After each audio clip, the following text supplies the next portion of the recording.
Okay, isa pong mapagpalang umaga po sa ating lahat at sa lahat po ng ating pong mga minamahal na kapatid sa Panginoon dito po sa lugar po ng Tabangao, at sa ating pong mga online na brethren, mga kapatid ko mula po sa iba't ibang lugar po dito po sa Batangas, ay bumabati po ang inyong lingkod ng isa pong magandang umaga, So, ngayon pong araw na ito, tayo po ay nasa Awit chapter 49 ng ating pong devotion. So, hindi po natin siya babasahin lahat sapagkat medyo mahaba po yung mga verses. Pero, makita po natin mga minamahal yung mga highlights po dito sa ating pong chapter na i-devotion ngayong pong umagang ito. Ang paksa po nito ay ang Pangulong Manunugtog, awit ng mga anak ni Kore. Ayan. So, ang laman po nito mga minamahal ay patungkol po sa pagtitiwala sa Panginoon at hindi sa kayamanan, At ang Diyos ay siya po ang ating manunubos. Yun po yung pinakampaksa po nito na atin pong papaksain sa umagang ito. So tayo muna po ay mag-pray, manalangin po tayo. Panginoon naming Diyos na banal, Diyos na dakila, makapangyarihan sa lahat, Diyos na may lalang ng langit at ng lupa. Sa iyo po, kami po ay tumatawag sa umagang ito, nananalangin na kami po ay iyong samahan at pagpalain at kami Panginoon ay inyong patawarin sa anumang pong pagkukulang at kasalanan na nagawa po namin sa iyo pong harapan. I-bless you po ang aming devotion na ito. Makita po namin ang aming kakulangan, makita po namin ang iyo pong kaperfektuhan, Panginoon, upang ang aming pong pagsamba at pagpupuri ay maging tanging sa iyo lamang. I-bless you nga po ang bawat nanonood, ang bawat kapatiran po nakasama ko po ngayon. Ito ay aming dalangin sa pangalan po ng aming Panginoong Jesucristo. Amen at amen. Okay, ayun. Magandang umaga nga po sa atin pong lahat. So, salamat po sa Panginoon at almost magwa 1 year na po tayo sa ating devotion. Last 3 Thursday po, and we are about to celebrate our anniversary ng atin pong devotion tuwing Huwebes. At ito po ay naging naging buhay na po natin. At bagaman hindi po lahat ay nagjo-join, ay at least meron pong mga member na talaga pong dedicated at determinado na hanapin ang Diyos sa kanilang mga buhay. So ngayon pong umaga pong ito, basa lang po muna ako ng ilan pong mga Dinggin ninyo ito, ninyong lahat na mga bayan, pakinggan ninyong lahat na nananahan sa daigdig, ng mababa at gayon din ng mataas, ng mayaman at ng dukha na magkasama. Ang aking bibig ay magsasalita ng karunungan, at ang pagbubulay ng aking puso ay magiging sa pag-unawa. Ikikiling ko ang aking pakinig sa talinhaga, ibubuka ko ang aking malabong sabi sa alpa. Bakit ako matatakot sa mga kaarawan ng kasamaan? Pagka kinukulong ako ng kasamaan sa aking mga sakong, silang nagsisitiwala sa kanilang kayamanan at nangagahambog sa karamihan ng kanilang mga kayamanan. Wala sa kanyang makatutubos sa anupamang paraan, sa kanyang kapatid ni magbibigay man sa Diyos ng pangtubos sa kanya. In verse 8, ito napakaganda pong verse nito, sapagkat ang katubusan ng kanilang kaluluwa ay mahal at ito'y naglilikat magpakailanman. So, ito pong mga talata pong ito, mga minamahal, ay napakaganda po na makita po natin yung idea na gustong ipabatid sa atin ng psalmist na may mga tao po na hindi po ganon kalalim yung kanila pong pagtanaw kung gaano kamahal yung katubusan ng ating Panginoon. Makikita po natin mga minamahal, yung pong rebuke patungkol po sa kayamanan. Tingnan niyo po. Silang nagsisitiwala sa kanilang kayamanan. Alam niyo, totoo po ito. The Bible is very clear na may mga taong palibasa ay meron, sila po ay nagmamayabang sa Diyos. Ano po? At tunay nga po na kapag ka po ang tao ay naging mayabang sa Diyos, madali na pong magyabang sa tao. Opo. At mga minamahal, makikita po natin yung rebuke na kung tayo man po ay merong kayamanan, hindi po dapat natin ito ipagyayabang. Ano po? At tingnan nyo po, silang nagsisitiwala sa kanilang kayamanan at nangagahambog sa karamihan ng kanilang mga kayamanan, wala sa kanyang makatutubos sa ano pa bang paraan. Sa kanyang kapatid, ni magbibigay man sa Diyos ng pangtubos sa kanya. Mapapansin po natin dito, ito pala pong mga mayayaman ay meron po silang inaakala na pwede pong tumubos sa kanila. Sinasabi po dito na walang magbibigay sa kanya o ang kanyang kapatid ay magbibigay man sa Diyos ng pangtubos sa kanya. So, isang bagay po yung itinuturo po sa atin dito. Alam nyo yung kahalagahan po ng katubusan po ng tao ay walang kasing halaga. Gaano po ito kahalaga? Gaano kahalaga yung pangtubos ng ating Panginoon? Sa ating pong mga viewer po, especially po doon sa mga wala pa pong katiyakan sa buhay na walang hanggan. Kasi ako po'y naniniwala, kapag ang isa pong tao nakakilala na sa Diyos, hindi mo na kayamanan ang mga bagay sa lupang ito. It is not your wealth anymore. Actually, the least, o yung pinakamaliit na kayamanan na pwede mong tamuhin sa mundong ito ay ang material na bagay. Lagi ko po yung sinasabi bilang isa pong pastor na, huwag tayong magtitiwala sa anumang bagay na nahahawakan po natin. Dahil kagaya po ngayon, sa isang iglap, ang mga tao po sa palibot po ng Mayon Volcano sa Albay ay ngayon po ay mga dukha. Even though yung iba po doon ay may sarili namang hanap buhay, meron po silang mga tinatangkilik, pero dahil po ng protocol na yung radius po within the vicinity of the volcano ay talaga pong kailangang i-evacuate. That anytime na sumabog po yung bulkan ay sila po hindi mapapahamak. Mga kapatid, pag pinag-usapan yung buhay, mga minamahal, pag pinag-usapan yung buhay, mas mahalaga po ang buhay kaysa pagkain. Pero alam nyo, mas mahalaga po ang katubusan kaysa buhay. Yun po yung level of riches, mga minamahal. So, kung ikaw ay mahirap o dukha, pareho lang din po. Masabi nga po ang tunay, biga naman nga ho yung mahirap, pareho din laang namang nakain. Nga laang, hindi tuong laging kasarapan. At sa mas malalim na pagsilip, mas mapalad pa nga po yung mahirap sapagkat ang kanya pong kinakain ay hindi po tuong masama sa kanyang kalusugan. Hindi po kagaya ng mga may pera, napakadali pong mag-Jollibee. Napakadali pong dumaan sa drive-thru. O di kaya naman ay o-order na lamang sa Greenwich o kaya naman ay sa McDonald's. Para meron na po siyang makakain. Mga minamahal, sana maging malalim po tayo dito na ang pinakang may kayamanan po na pwede po nating talagang angkinin sa buhay na ito ay walang iba kundi ang ating pong katubusan.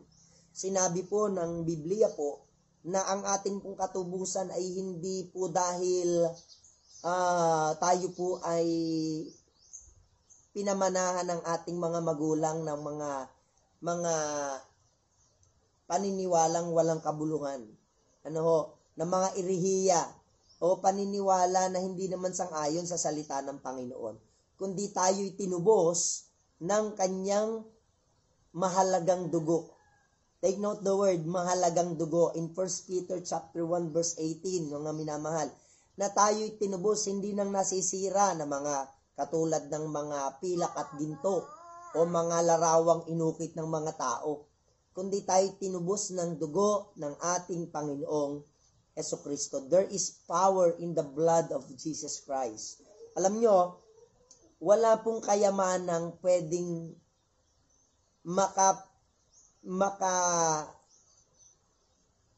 pag-ayos ng sirang pamilya. Yung mag-asawang nag-aaway, hindi yan kayang ayusin ng pera. Pwede magbatuhan ng pera. O wala rin naman pong anak na kayang patunuin dahil marami kang pera.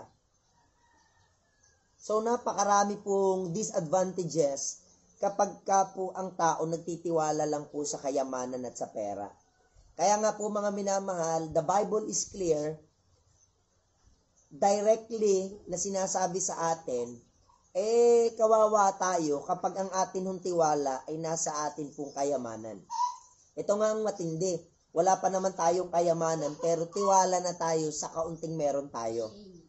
Apo, mga minamahal, kawawa po tayo, sabi ng Bible, sapagkat napakadukha po natin.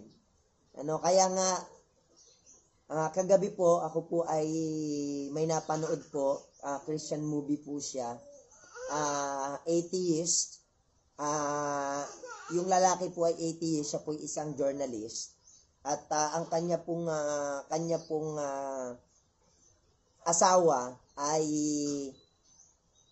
iminulat ng Panginoon sa pananampalataya na sila po'y nasa isang restaurant, ikwento ko lang po sa inyo, sila po'y nasa isang restaurant na kung saan yung kanila pong anak ay nakalunok po ng bilog na candy at nag-choking po yung bata.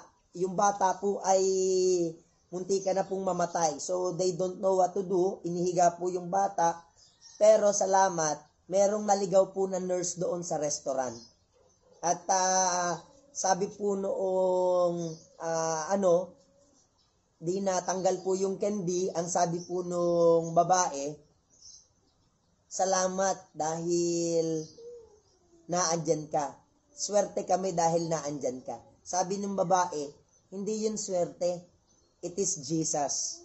It is Jesus who brought me here. Actually, dapat doon kami sa kabilang restaurant. Pero, parang merong isang bumubulong sa akin na huwag kayo dyan. Dito kayo sa restaurant na ito. And sabi po nung kanyang asawa, I don't believe in God. Yun sadyang nagkataon lang. It is what a coincidence na meron dong marunong. What if? Wala dun yung babae na yon. Sabi nung lalaki, huwag mong paniwalaan sapagkat, alam mo, ang pinaniniwalaan ko lang yung katotohanan. Alam niyo, nakakatuwang kwento. Itong lalaking ito, siya po ay nag-research about gaano katotoo na si Kristo ay nabuhay na mag-uli. Pinuntahan niya ang archaeologists, pinuntahan niya yung mga medical doctor dahil gusto niyang pabulaanan ang resurrection. Alam niyo mga minamahal, dumating siya sa punto na sinabi niya, panalo ka na Panginoon, naniniwala na ako sa iyo. Sabi po nung pareho na tayo ngayong mapapagsabihang siraulo. Kasi alam niyo po, sa pantaong pananaw, ang tao pag naniniwala sa Diyos para kang siraulo. Am I speaking right? Para kang siraulo. Nung ako po ay nagsuko ng buhay, para akong siraulo. Bakit? Imbis na ako ay nagtatrabaho at ng kwarta, anong ginagawa ko? Nagba-Bible. Sumasamba sa Panginoon. Maghapon sa church. Anong mapapala ko? Pero mga minamahal, I believe. Ano po, hindi ako nagkamali sa aking pinili. I choose God because God is the real riches. Siya po yung tunay na kayamanan. Kaya nga po mga minamahal, hanggang ngayon, kahit wala po akong pera, mga minamahal, ako may mayaman. Bakit? Sapagkat ang Diyos, ang Diyos ang siyang tunay na source ng kayamanan. Kaliwanag po sa Bible. Ang Diyos ang nagpapadukha, siya rin ang nagpapayaman. Alam nyo, wag po tayo magyayabang sa harapan ng Panginoon. Dahil ngayon, mayaman tayo. Pwedeng tayo ay nagpapaypay kasi mabanas. Ang gamit po natin, lilibuhin. Wow, ang yabang. Po? Pwede yan. Pero pwedeng bukas. Ikaw ay maging dukha. Pwede namang ikaw ngayon ay dukha.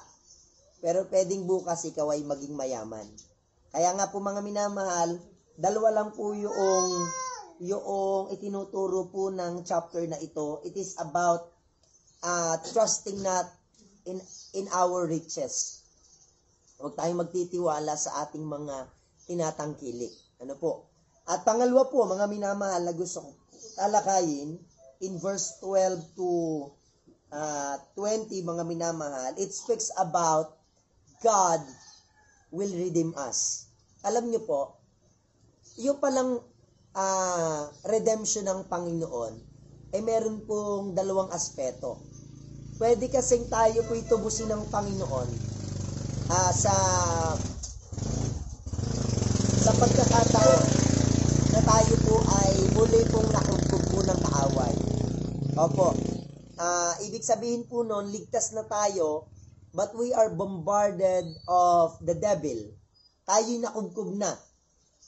Nung ako po'y nag-preach sa prayer and fasting, ito po yung nasabi ko doon na salita that God is telling me to say, kapag hindi ka na masaya, you need revival.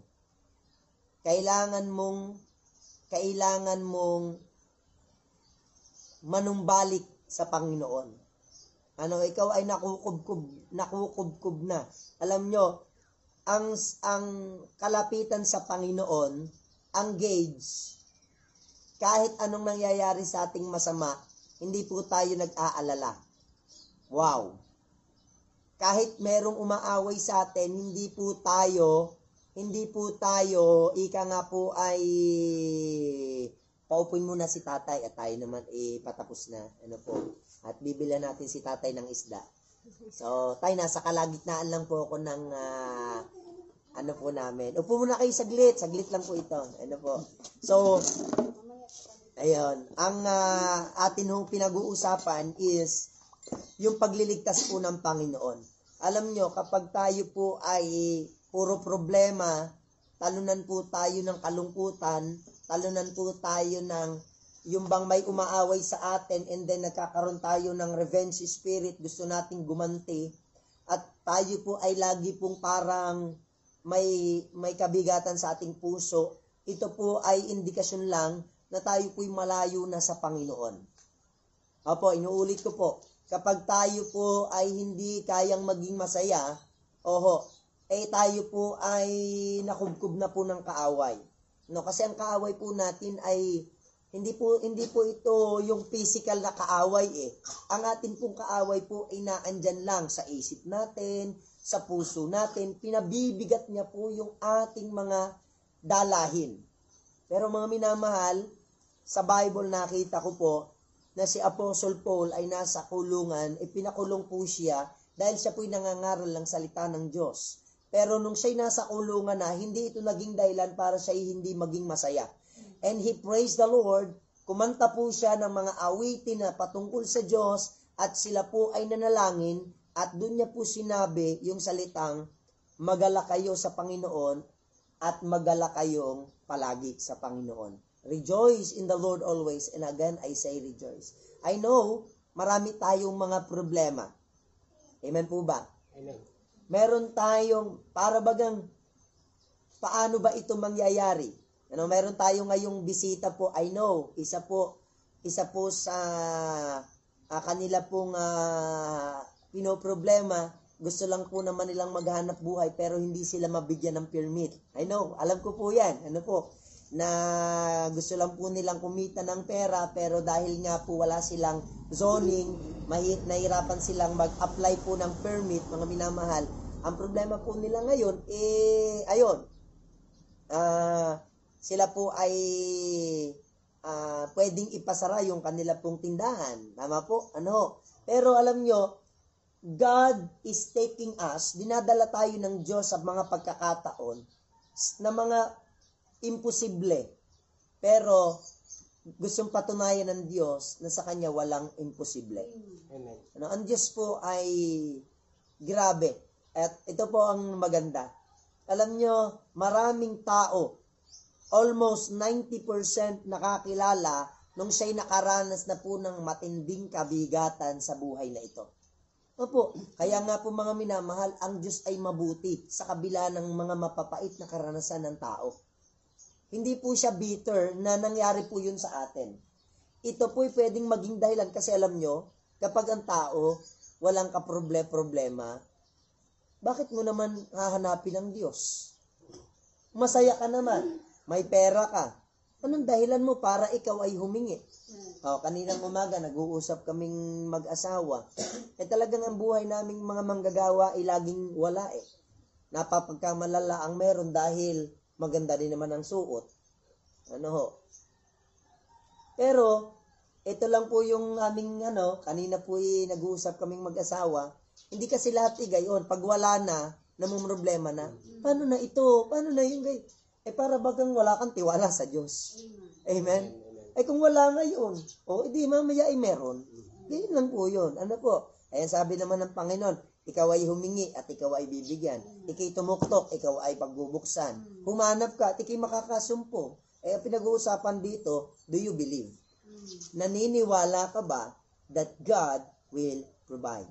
Kasi madalas, mga member, hindi po solusyon po lagi, yung pong kapag ka po nagbukas ng opportunity at mapapalayo po tayo sa Panginoon, ay igagrab nyo na po yun. Kundi, atin po itong isasangguni sa Panginoon kung ito po baga ang kanyang kalooban. Dahil alam nyo, tinuturuan tayo ng Panginoon na magtiwala sa Kanya. Kasi ililigtas niya po tayo kapag tayo marunong magtiwala sa Kanya. Sino yung hindi niya inililigtas? Yung hindi marunong makinig. I'll give you an example. Kasi ito po yung context po dito eh. Yung katubusan ng ating kaluluwa, at the same time po, yung tayo'y gustong iligtas ng Diyos sa mga nag-iintay na kapahamakan. Okay. Yung story po na kung saan ay si Lot, ay namalot. Si Lot ay namalot. Bakit po? Alam nyo, nung pinapili po ni Abraham ng kanyang tiyuhin, ay mas pinili po ni Lot yung pong masaganang lupain po ng Sodoma at Gomora. Na kung saan magiging kapitbahay niya po ang Sodoma at Gomora. Ano yung lesson po dito? Mga minamahal, huwag niyo pong ipagpalit sa pangangailangan yung inyo pong pananampalataya. Anong sabi ni Abraham? Ay siya, para hindi tayo magkagulo, kasi nag-aaway po sila tungkol sa mga pagpapastor, kasi meron sila'y pareho pong manager, abay nag-aagawan po ng pwesto. Ay sige, para tayo hindi mag-away, ay tayo maghiwalay. O kung saan mo gustong pumunta, doon ako sa kabila. Kung ikay paroroon, ako'y paririto. So, anong pinili po ngayon ni Lot? Pinili niya po ang lugar po na masagana. Dini ako, magkakapera ako dito. And you know what? Pinili po ni Abraham yung kabundukan. Na kahit siya po'y naghihirap, mga minamahal, pinili niya po ang malapit sa Panginoon. Hanggang sa dumating mga minamahal yung puntos na ito na nga, yung salita ng Diyos, time will come, dahil tayo hindi marunong makinig, we will face the consequence. Ano po ang nangyari? Isang araw, nakahalubilo na po nila ang mga taga Sodoma at Gomora, at ito pong pamilya po ni Lot, dahil sila po ay gusto pa rin iligtas ng Diyos, mga minamahal, doon sa parusa na susunugin po ang Sodoma at Gomora, mga minamahal, nagpadala ang Diyos ng anghel. Sometimes, sa buhay po natin ngayon, ang Diyos nagpapadala ng pastor para ikaw ay turuan. At ikaw ngayon, nasa iyo kung makikinig ka o hindi. Ano nangyari? Ito pong si Lot ay naniwala dun sa mga anghel na maya-maya ay babagsak na ang apoy ng Diyos. At kinakailangan po nilang umalis sa Sodoma at Gomora, mga minamahal. Ang Sodoma at Gomora ay sa simpleng ilustrasyon, ito po ang sanglibutan. Puro sarili, puro pera, puro kalayawan, puro kasalanan. Pero gustong iligtas ng Diyos ang pamilya ni Lot. Kahit pinili na ni Lot na sila'y mamalot doon. Ganun kabuti ang Panginoon. Isa sa mensahe po nating dinala po, remember the goodness of God in our stubbornness. Yung pagiging matigas ng ulo natin. Ang tigas ng ulo natin, pero kahit matigas ang ating ulo, gusto ka pa rin iligtas ng Panginoon. Amen. And you know what? Sabi ng Diyos, kapag kayo'y lumisan sa Sodoma at Gomora, huwag kayong lilingon palikod. Huwag kayong titingin ng wag na kayong manghinayang. Iwanan na ninyo. And you know what? Nung nasa gitna na po sila, lumingon po ang asawa ni Lot. At siya po'y naging haliging asin. Anong mapapala mo nga naman na meron kang kayamanan, ikaw naman ay haliging asinan. I remember yung napanood ko po sa Once Upon a Time. Ganda po nung kwento eh. Ang gusto niya po, kasi binigyan siya ng request ng isa pong diwata. Bigyan kita ng isang kahilingan. Ang gusto ko po, lahat ng mahahawakan ko magiging ginto. O, yun ang kanyang request. O, ay di hinawakan niya yung baso. O, naging ginto yung baso. Hinawakan niya yung flower vase. Naging ginto. Ang problema, nahawakan niya yung kanyang asawa. O, di naging ginto. Gintong estatwa na yung kanyang asawa. Nahawakan niya yung kanyang anak. Lahat na yung naging ginto. Bakit ganito? Ayun ang gusto mo. Lahat ng mahawakan mo magiging ginto. Mga minamahal, anong kwenta na marami kang ginto, wala ka ng pamilya? Ang Diyos po ay mas marunong kaysa atin. Kaya mga minamahal, ngayon pong umaga pong ito, ito nakakalungkot. Failure po to ng maraming Kristiyano. Marami na po tayong member na wala na po dahil po ng trabaho. I know. Ang idadahilan sa akin, pastor, kung hindi ako magtatrabaho, paano na ako? Habang sinasabi po yun sa akin nung member naming dinalaw, indirectly niyan sinabi sa akin, pastor, wala na akong ibang aasahan kundi sarili ko. Are you with me? Alam nyo, napakayabang po natin pagka sinabi natin ganon. Sino pang ibang aasahan ko kundi sarili ko? Alam nyo, wala na po tayong katulad kundi po, si Satanas, na para bagang, ako laang, kaya ko na ito. Ako'y magiging Diyos din. Mga minamahal, pagbalik-balik na rin natin ang mundong ito, may Diyos na nag-aangat sa atin sa panahon ng problema at Diyos na nagbababa sa atin kapag hindi tayo marunong magtiwala sa Kanya. Kaya nga minamahal, tingnan nyo po ang sabi po dito, verse 15. Ngunit tutubusin ng Diyos ang aking kaluluwa sa kapangyarihan ng soul. It speaks about the salvation of our soul. No? Nung Sunday, ako'y natuwa po kay nanay. Sabi niya po sa akin, ako'y masayang masaya. Ako'y napaiyak mo, pastor alam nyo, walang kwenta po talaga ang lahat ng bagay. Ang aking tinalakay po, anong mapapala ng tao na meron siya ng lahat. Pero, hindi mo naman tiyak ang iyong kaligtasan. At ang church na ito, hindi po nagre-recruit para po kami dumami. Dahil kung paramihan laang, ay madali.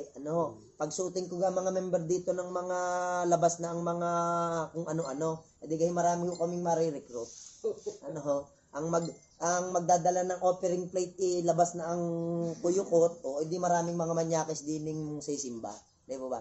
Pero isang patotoo po sa inyo, lahat po ng maayos ang damit, mga member po yun. At yan po ang kalooban po ng Panginoon. Ano ho? So, mga minamahal, tuloy ko lang yung pagbasa. Huwag kang matakot pagka may yumaman, pagka ang kaluwalhatian ng kanyang bahay ay lumago, sapagkat pagka siya'y namatay, wala siyang dadalhin. Wow! Kaya mga minamahal, kung ako man po ay lilisan sa mundong ito, hindi ako tuong manghihinayang. Bakit? Wala naman akong akin eh. Kung meron man akong masasabing akin, hindi naman tong church, hindi naman to akin, ay itong bahay ko na trapalang bubong, kung magkalindulan at magka-anuhan, hindi ho itong nakakapanghinayang. Opo. Dahil made up of mga patapo na, mga basura na yung bahay po namin. Hanggang ngayon nga, wala kaming bintana. Ang aming bahay, walang bintana. Wala rin ho kaming magandang pintuan. Opo, ayun po. Ang kwarto namin, wala din yung pintuan. Pero, hindi ho kami natatakot. Bakit? Iingatan kami ng Panginoon. Amen. Sapagkat pag siya'y namatay, wala siyang dadalhin. Ang kanyang kaluwalhatian ay hindi bababang susunod sa kanya. Tingnan niyo po, ang tao kapag ka po mayaman, at pag siya po'y namatay na, hindi na naman po siya kinikilala na ang tao, kinikilala ka laang pag may pera ka habang buhay ka. Pero wala pong himor sa tumbong. Alam niyo yung salitang himor sa tumbong? Yung mga tao pong alam kasing merong mahuhuta. Talagang, ay talagang grabe. Himor sa tumbong. Alam niyo, maganda po doon, sa Panginoon po tayo, maging ganon. Yung bang mawala na ang lahat, wag lang ang Panginoon. Amen. Yan ho ang napakaganda. As in, sabi po dito, hindi po makakasama niyang kaluwalhatian. Pero ito maganda. Kapag ang Panginoon ang naging kayamanan mo, yung kaluwalhatian mo, makakasama mo pa. Opo, bakit? Kasi yung namatay na mayaman sa Bible, sa Luke chapter 16, wala na pong kumikilala sa kanya doon. Siya po'y isa pong dukha doon, pulubi. Pero yung pulubi po na si Lazaro, na kanyang kasabayan pong namatay, mga minamahal, ay nakasama po sa kaluwalhatian. At doon po siya'y inaaliw po ng mga anghel. Ano po? Yan yung po ang sabi. Bagaman habang siya'y nabubuhay, ay kanyang pinagpala ang kanyang kaluluwa at pinupuri ka ng mga tao pagka gumagawa ka ng mabuti sa iyong sarili. Yan yung po. Pag ikaw pala, sa sarili lang umiikot, yung puri sa sarili mo lang yung iniipon mo. Pero ito nakakatuwa, kapag Diyos ang iyong kayamanan, mga minamahal, ang kapurihan po ay hindi mo tinataglay. Ano po? Di salamat kung may matuwa sa'yo. Pero most of the time po kagaya ko po, hindi po lahat ng tao natutuwa sa akin. Ano po? Lalo na pag nangaral po ako ng medyo masakit-sakit na katotohanan, ay talaga po may lumalaban. Ano po? Yan yung sabi. Siya'y paroroon sa lahi ng kanyang mga magulang, hindi sila makakakita kailanman ng liwanag. Ito matindi. Impyerno po ang bagsak ng mga taong ang kayamanan lang ang kanyang pinagtitiwalaan. Ang panghuli po, taong nasa karangalan at hindi nakakaunawa ay gaya ng mga hayop na namamatay. Mga minamahal, ano po ang pagkakaiba ng tao at ng hayop? Sinabi po ng Biblia po, ang hayop at ang tao kapwa mamamatay. Pero itong matindi. Ang tao po, sinabi ng Biblia, mas naging masahol pang ang tao kaysa sa hayop. Bakit? Tingnan mo yung aso, pag pinakain mo, namamanginoon. Kayo gahoy nakapag-alaga na ng aso, tatay. Amen.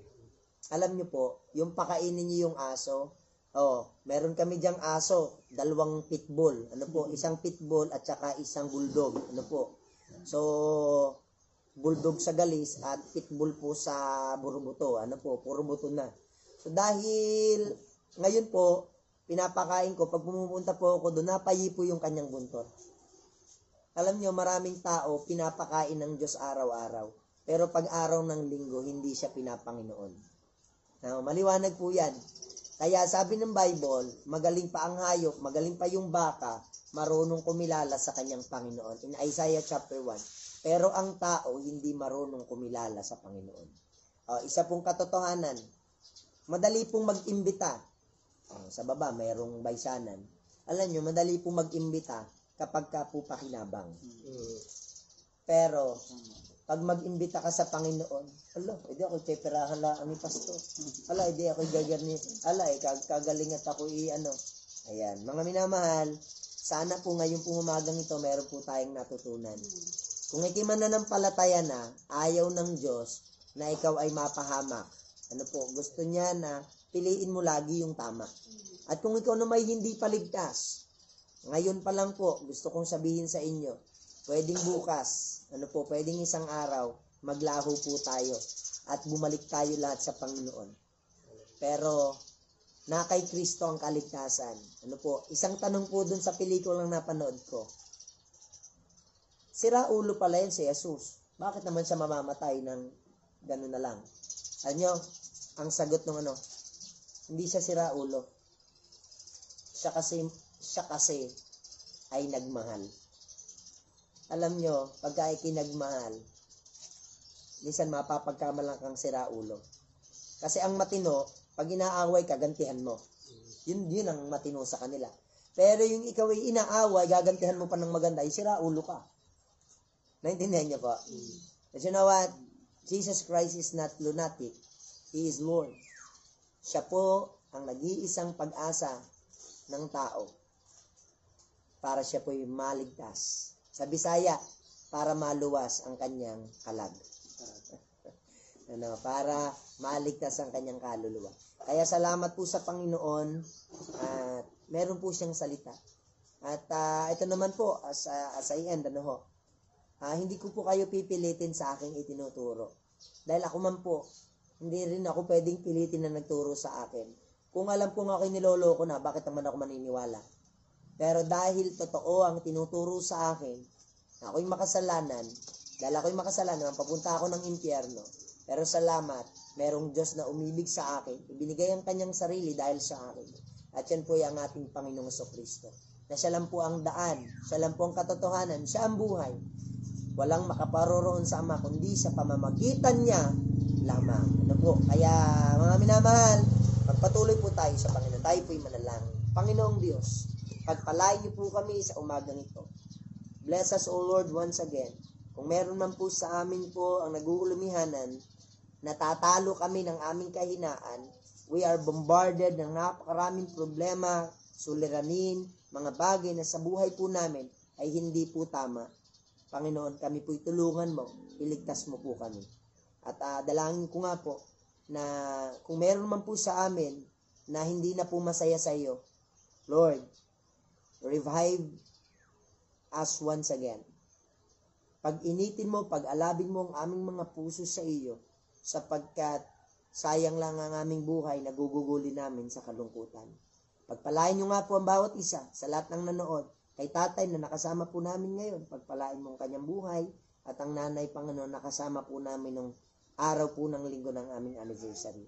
I-bless nyo nga po kami, pagpalain. Sa pangalan po ng Panginoong Jesucristo. Amen. Amen. Amen.